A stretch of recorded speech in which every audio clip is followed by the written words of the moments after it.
রাতের নিস্তব্ধতা মাঝে মাঝে মানুষের জীবনের সত্যগুলোকে চোখের সামনে এনে দেয়। আর আজকের গল্পটি ঠিক তেমনই এক সত্য, পরিবারের ত্যাগ, ভালোবাসা আর দায়িত্বের গল্প। আমরা অনেক সময় সাফল্যের কথা বলি, স্বপ্নের কথা বলি, কিন্তু ভুলে যাই আমাদের জীবনের পেছনে নীরবে দাঁড়িয়ে থাকা মানুষগুলোর কথা, যাদের ঘাম, পরিশ্রম, আয় উপার্জনের চিন্তা হয়তো নিজের প্রয়োজনগুলো চাপা দিয়ে আমাদের জন্যই ত্যাগ করে। আজকের গল্পটি ঠিক এমনই এক পরিবারের, যেখানে ভালোবাসা কথায় নয়, কাজে প্রমাণ হয়, যেখানে স্বপ্নের শুরুটা হয় ত্যাগ দিয়ে আর সাফল্যের শেষটা হয় কৃতজ্ঞতায়। চলুন শুরু করা যাক। পরিবারের ত্যাগ, একটি সত্য ঘটনাভিত্তিক গল্প। গ্রামের শেষ মাথায় পুরনো টিনের ঘর। গরমের দিনে ভেতরে দাঁড়ানোই কষ্টকর, আর শীতের রাতে টিন যেন বরফ হয়ে যায়। এই ঘরেই থাকে রাহিমদের পরিবার, মা, বাবা আর দুই ভাই বোন। দারিদ্র্য তাদের জীবনের সঙ্গে এমনভাবে মিশে গেছে যেন সেটাই স্বাভাবিক। রাহিম ছিল পরিবারে বড় ছেলে, পড়াশোনায় ভালো, স্বপ্ন ছিল ইঞ্জিনিয়ার হওয়ার। কিন্তু স্বপ্ন সবসময় দরকার অনুযায়ী সাজানো যায় না, কারণ পরিবারের পেটে খাবার তুলে দেওয়া এটাই তার প্রথম দায়িত্ব। মা ঘরে সেলাইয়ের কাজ করতেন। অল্প টাকায় সারাদিন কাজ করে হাত ফুলে যেত, চোখ লাল হয়ে যেত। বাবা একসময় রিক্সা চালাতেন, কিন্তু অসুস্থ হয়ে পড়ায় এখন আর বেশি আয় করতে পারতেন না। তবুও মুখে হাসি ছিল, কারণ পরিবারের সামনে কখনোই দুর্বলতা দেখাননি। একদিন কলেজ থেকে রাহিম ফিরলে মা তাকে ডাকলেন। মায়ের হাতে একটি পুরনো স্টিলের বাক্স। রাহিম অবাক। মা বললেন, বাবা, কিছু টাকা পয়সা জমিয়েছি, তুই তো বলেছিলি ভর্তি ফি লাগবে। জানি খুব বেশি নয়, কিন্তু তোর কাজে লাগতে পারে। রাহিম বাক্স খুলে দেখে 20, 50, 10 টাকার নোট। যাই পেয়েছেন মা জমিয়ে রেখেছেন, যেটা তার নিজের ওষুধের টাকাও হতে পারত, যেটা দিয়ে মা একটু ভালো খাবার খেতে পারতেন। কিন্তু সবটাই জমিয়েছেন ছেলের স্বপ্ন বাঁচিয়ে রাখার জন্য। রাহিমের চোখ ভিজে গেল। সে বলল, মা, তুমি সবসময় আমার জন্য এভাবে কষ্ট করো কেন? মা মৃদু হেসে উত্তর দিলেন, পরিবার মানে ত্যাগ। তুই বড় কিছু হলে এই কষ্টগুলোই হবে আমাদের গর্ব। কিন্তু সেদিন রাতেই আরও বড় ঘটনা ঘটল। বাবার হঠাৎ অসুস্থতা বাড়ল।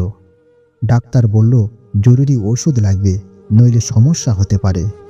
রাহিমের চোখে যেন অন্ধকার নেমে এলো। ওষুধ কেনার মতো টাকাও নেই। মা তখন ধীরে ধীরে সেই স্টিলের বাক্সটা রাহিমের হাতে দিলেন আর বললেন, এই টাকা দিয়ে ওষুধ কেন, ভর্তি পরে হবে, তোমার বাবাকে আগে বাঁচাতে হবে। রাহিমের বুক ফেটে কান্না এলো। সে জানে এই টাকাগুলো তার ভবিষ্যতের দরজা খুলে দিত, কিন্তু মা বাবা তো ভবিষ্যতের স্বপ্নের চেয়ে অনেক বেশি মূল্যবান।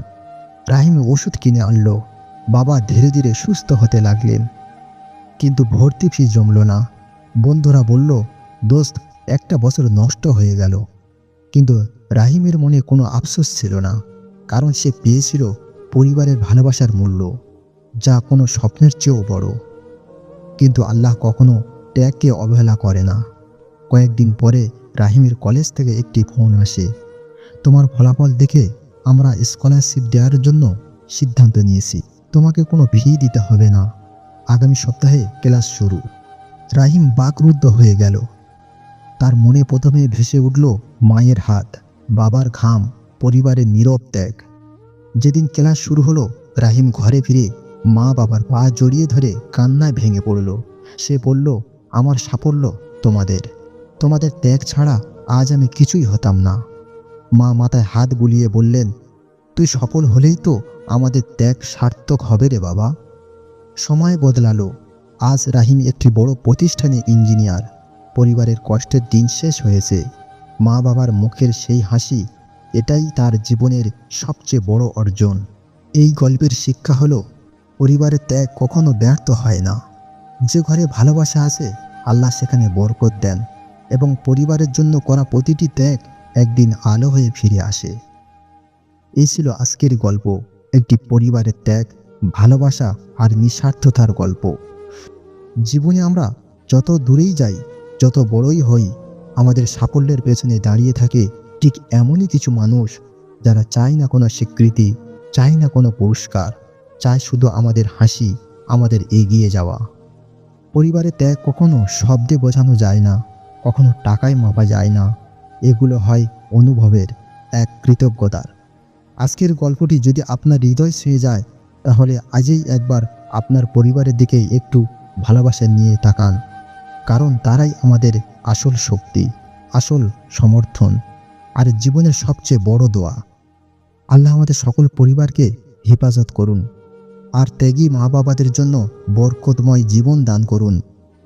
আবার দেখা হবে পরের গল্পে। গল্পটি সম্পূর্ণ শোনার জন্য আপনাকে অসংখ্য ধন্যবাদ। ভিডিও শেষে একটাই কথা বলবো, সর্বসময় ভালো থাকুন, সুস্থ থাকুন, আর পরিবারকে ভালোবাসুন।